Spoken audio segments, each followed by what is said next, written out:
This place right here, this skull between my ears, that is a bad neighborhood, and I should not be in there alone.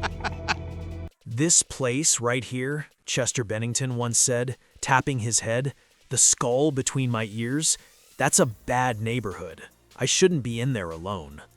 People laughed when he said it, but Chester wasn't joking. Chester Charles Bennington was born on March 20th, 1976 in Phoenix, Arizona. On paper, his life looked stable. His mother was a nurse. His father worked as a police detective. From the outside, it appeared to be a normal American childhood. But behind that image lived a nightmare. Between the ages of 7 and 13, Chester was repeatedly sexually abused by someone he trusted, a friend who was older. The abuse was violent, humiliating, and relentless. Chester stayed silent. Fear controlled him. He believed no one would believe his story, and worse, that people would mock him. That silence became poison. At 11 years old, his parents divorced. The home he already felt unsafe in completely collapsed. Chester felt abandoned, angry, and unwanted. He lived with his father, who was rarely home, leaving him alone with memories that never stopped replaying. The pain had nowhere to go, so it turned inward. At just 11 years old, Chester began using drugs and alcohol. Not to feel good, but to feel less. The substances didn't heal him, but they numbed the noise inside his mind. By his teenage years, he was spiraling out of control, running the streets, experimenting with hard drugs, and barely staying out of jail. Loneliness became unbearable. Silence became dangerous. But then, something unexpected saved him, at least for a while. Music gave Chester a voice when words failed him. Bands like Depeche Mode, Rush, Foreigner, and Stone Temple Pilots felt like companions who understood him. Music didn't judge him, it listened. Soon, Chester wasn't just listening, he was creating. Singing became a release. Screaming became survival. Every note carried the pain he could never say out loud. He formed his first band, Gray Days, and dropped out of school to dedicate himself completely to music. The band didn't bring fame or money, but it gave him something far more important: purpose. Still, addiction followed him closely. By 16, Chester had tried almost everything. One day, terrified of what he was becoming, he went to his mother and admitted the truth. He was an addict. It was the first time he asked for help. The war inside his head had begun, and it would follow him for the rest of his life. As Chester entered adulthood, responsibility came fast and heavy. At just 20 years old, he became a father for the first time, then again a year later. Suddenly, survival wasn't just about himself anymore. He worked regular jobs, including at a Burger King, while chasing music late into the night. It was there he met Samantha, the woman who would become his wife. They had no money for rings, so they tattooed wedding bands on their fingers. It wasn't romantic in the traditional sense, it was survival love. Meanwhile, hundreds of miles away, a group of young musicians in Los Angeles were struggling to find their sound. Mike Shinoda and his bandmates were recording demos in a bedroom, blending rap and rock in a way the industry didn't understand. Their band had talent, but no voice. Then, fate intervened.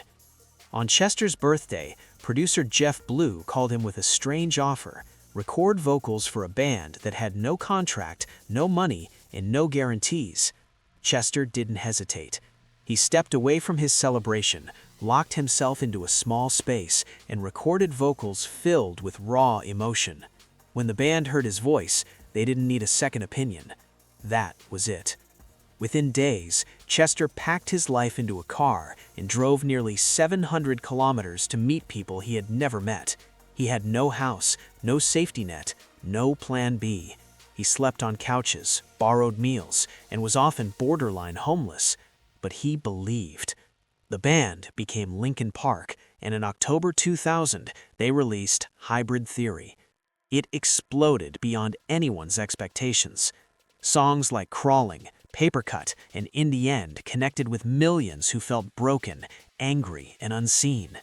Ironically, Chester didn't even like In the End at first. He thought it didn't belong on the album.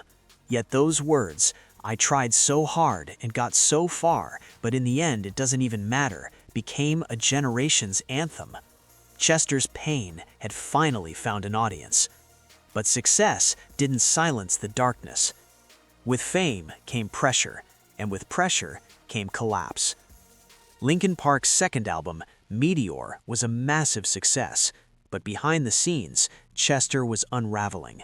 Songs like Breaking the Habit and Numb weren't artistic concepts, they were mirrors of his life. Recording Breaking the Habit nearly broke him. Chester cried repeatedly in the studio, leaving the room just to catch his breath. The lyrics felt like someone had written his trauma word for word. By 2006, his personal life collapsed completely. Chester divorced Samantha and fell back into heavy drinking. Addiction returned stronger than ever. Eventually, he faced a terrifying truth: quit drinking or die. He chose rehab. After rehab, the band released Minutes to Midnight. The sound changed, slower, darker, more introspective. Critics were divided, but for Chester, it was survival music. Songs like Leave Out All the Rest sounded like emotional farewell letters years before his death.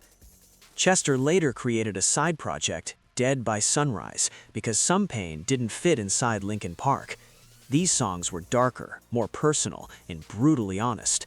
He admitted openly that during this period, he wasn't sure he would live to see the next day.